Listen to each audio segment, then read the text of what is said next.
prezados amigos, meus irmãos, quero saudá-los com a paz do nosso Senhor e Salvador Jesus Cristo. Neste momento quero louvar a Deus pela oportunidade que Ele nos concede de estar trazendo uma palavra, a nossa terceira lição do nosso projeto Minha Família Fazendo Missões. Este projeto que visa alcançar as famílias e, graças a Deus, muitas famílias já têm sido alcançadas através da palavra do Senhor, através deste projeto. E eu quero louvar a Deus pela sua vida, que você está participando deste projeto, e eu creio que o Senhor continuará falando ao seu coração através da poderosa palavra.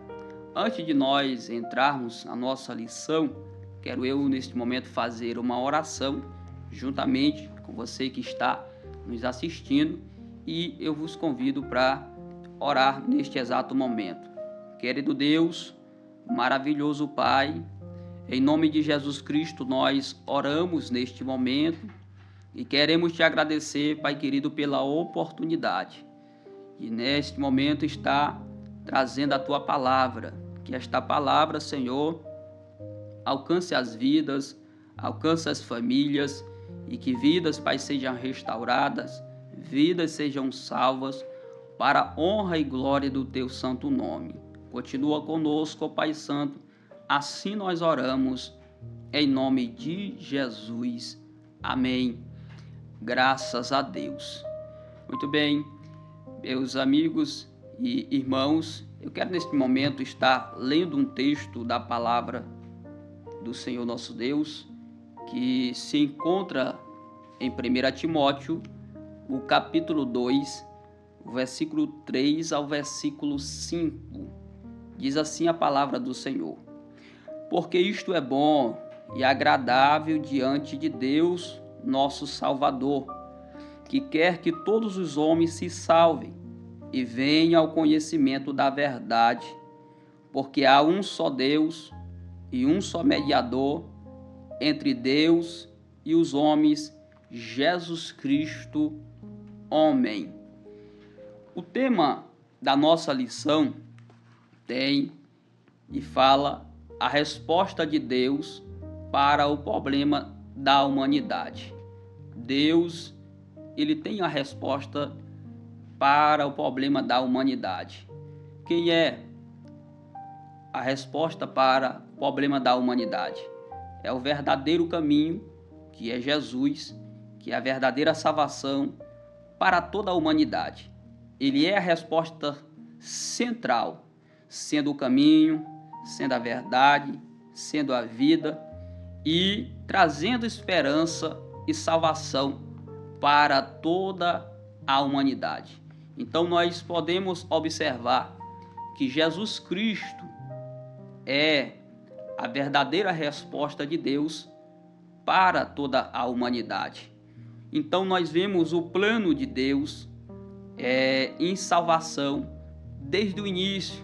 Quando nós olhamos nas Escrituras Sagradas, em Gênesis, no capítulo 3, Deus fazendo a promessa, quando o próprio Deus fala no capítulo 3, o versículo 15, o próprio Deus diz que da descendência da mulher nasceria um, que é Jesus Cristo, e esmagaria a cabeça da serpente.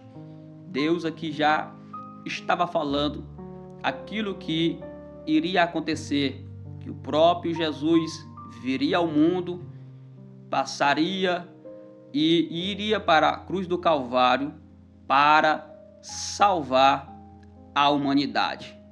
Quando nós olhamos em Efésios, no capítulo 1, versículo 4 ao versículo 5, diz assim: Como também nos elegeu nele antes da fundação do mundo, para que fôssemos santos e irrepreensíveis diante dele em amor, e nos predestinou para filhos de adoção por Jesus Cristo, para si mesmo, segundo o beneplácito da sua vontade.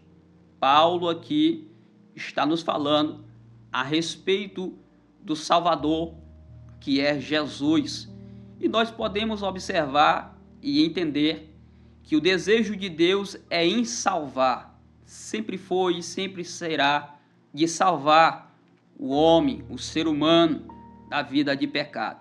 Quando nós olhamos em 1 Timóteo, o capítulo 2, o versículo 4 diz assim, que quer que todos os homens se salvem e venham ao conhecimento da verdade. Essa verdade é Jesus, e o desejo de Deus é que toda a humanidade venha ao pleno conhecimento da verdade. O próprio Jesus mesmo falando em João capítulo 3, versículo 16 ao versículo 17, João escreve dizendo, porque Deus amou o mundo de tal maneira que deu seu Filho unigênito, para que todo aquele que nele crê não pereça, mas tenha a vida eterna. Porque Deus enviou seu Filho ao mundo, não para que condenasse o mundo, mas para que o mundo fosse salvo por ele. Observe bem que Jesus veio ao mundo não para condenar, mas para salvar o mundo, para salvar a humanidade. Então aqui a gente vê a resposta de Deus para a humanidade, enviando o seu Filho para que a humanidade venha a ter o pleno conhecimento da verdade. Então a promessa do Salvador, a promessa ou a resposta de Deus nos mostra desde o início. Quando nós olhamos no Antigo Testamento, nós podemos observar alguns profetas falando a respeito do Salvador. Eu quero destacar um chamado Isaías, que os irmãos muito bem conhecem, que é conhecido também como profeta messiânico, por pregar, por falar muitas vezes a respeito de Jesus. O profeta Isaías fala do nascimento milagroso de Jesus, mesmo muitos anos antes de Jesus vir. O próprio Deus revela para Isaías, e Isaías ele fala no capítulo 7, o versículo 14, o próprio Isaías diz, a virgem que conceberá e dará à luz um filho, chamado Emanuel, que é Deus conosco. Quando nós olhamos em Mateus capítulo 1, o versículo 23, o anjo diz a José, dizendo assim, eis que a virgem conceberá e dará à luz um filho, e ele lhe porão o nome de Emanuel. Observe bem que aqui Isaías no início ele profetiza a respeito do nascimento do Salvador, e muitos anos depois cumpre-se a profecia do profeta Isaías, a qual nasce o Salvador. Isaías também ele fala da identidade do Messias, aonde ele fala e ele descreve Isaías capítulo 9, versículo 6 ao 7, que Isaías diz que ele é o príncipe da paz, maravilhoso, conselheiro, que governará com justiça e trará um reino de paz. Isaías aqui está falando a respeito do Salvador, que é Jesus Cristo.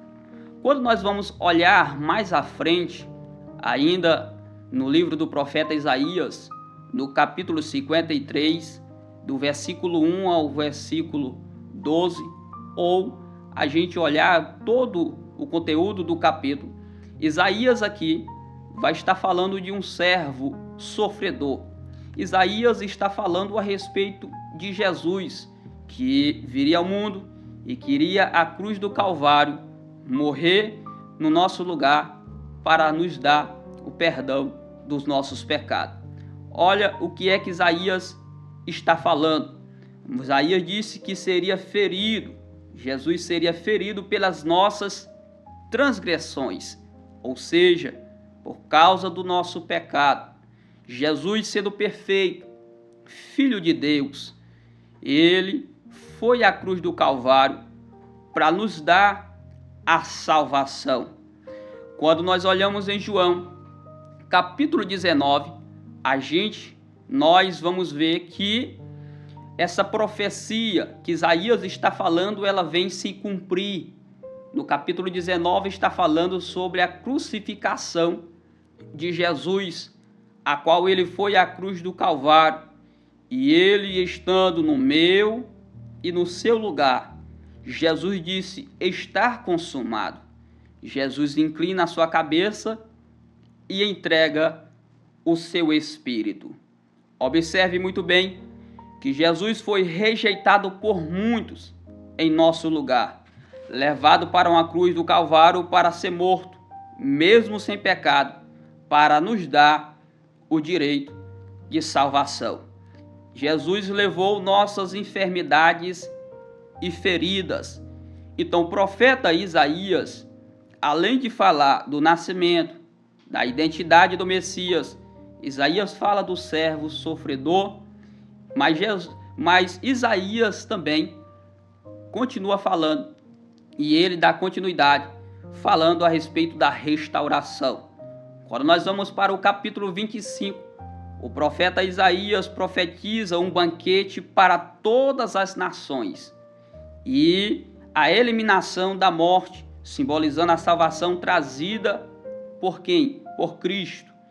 E nós observamos no capítulo 25, a partir do versículo 6 ao 10.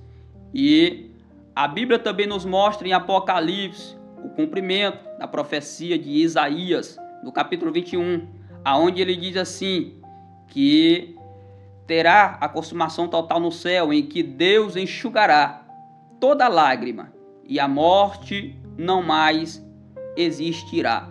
Apocalipse capítulo 21, versículo 4. Nós podemos observar a fidelidade de Deus, que é grandiosa, em resgatar a humanidade. Somente Deus que tem este poder de resgatar a humanidade, dando seu Filho para que venha morrer no nosso lugar.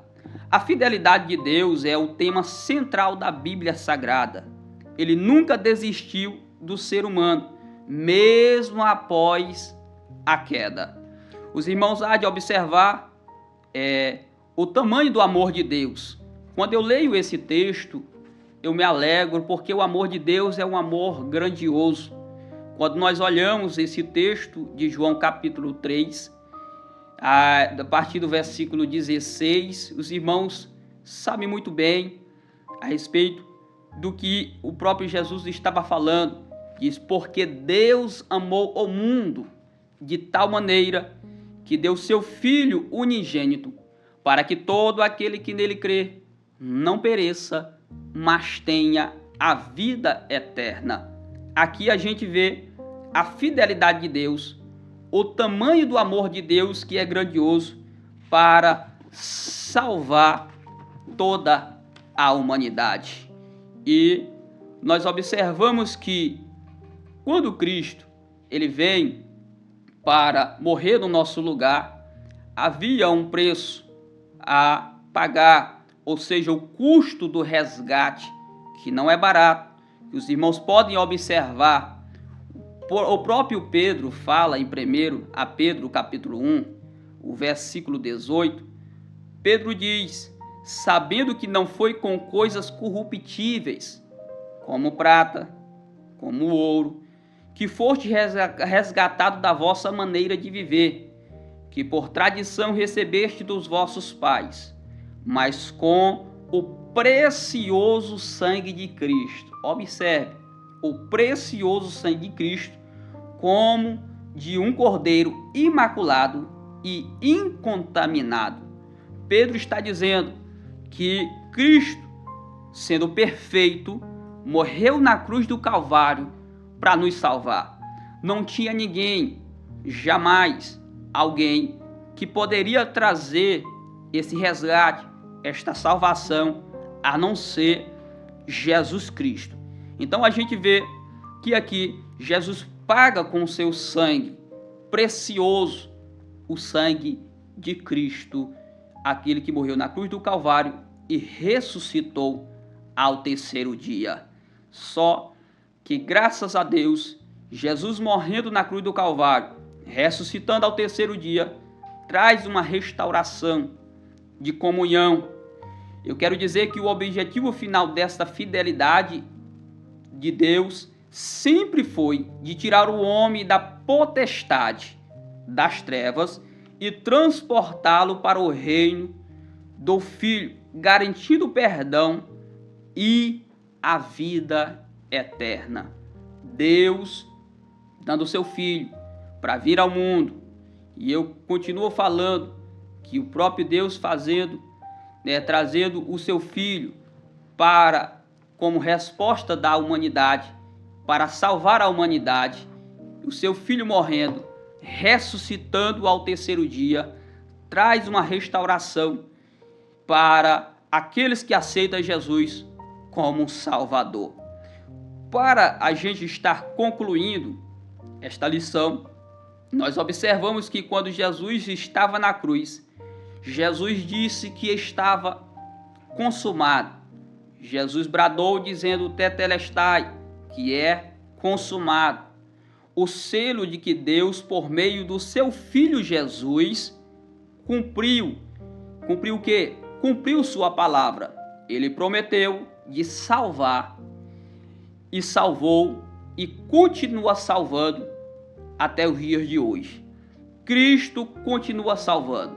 E nós estamos aqui trazendo esta palavra porque Cristo, ele tem poder para salvar a sua vida. Meu caro amigo que nos ouve neste momento, eu quero dizer que Jesus Cristo tem poder de salvar a sua vida, a sua família, o seu lar. Cristo quer salvar toda a humanidade. Que Deus abençoe a sua vida, que Deus abençoe o seu lar. Não deixe para amanhã o que você pode estar fazendo hoje, aceitando Jesus como um Salvador. Eu quero terminar neste exato momento dizendo que a resposta de Deus para o problema humano foi e sempre será Jesus Cristo, aquele que tem poder para salvar a humanidade. Eu quero orar e encerrando com oração, agradecendo a Deus pela rica oportunidade. Querido Deus, maravilhoso Pai, te agradecemos pela oportunidade de poder compartilhar a Tua palavra. As vidas, Senhor Jesus, que ouviu desta palavra, que elas venham ter o entendimento, Senhor Jesus, da verdade, do pleno conhecimento da verdade que está em Cristo. Não há outra salvação em outra pessoa a não ser Jesus Cristo. Pai Santo, abençoe a cada família que participa deste projeto Minha Família Fazendo Missões. A nossa oração é para que vidas sejam alcançadas e o Teu nome seja glorificado, em nome de Jesus. Amém. Graças a Deus. Que Deus abençoe, em nome de Jesus. Minha família fazendo missões.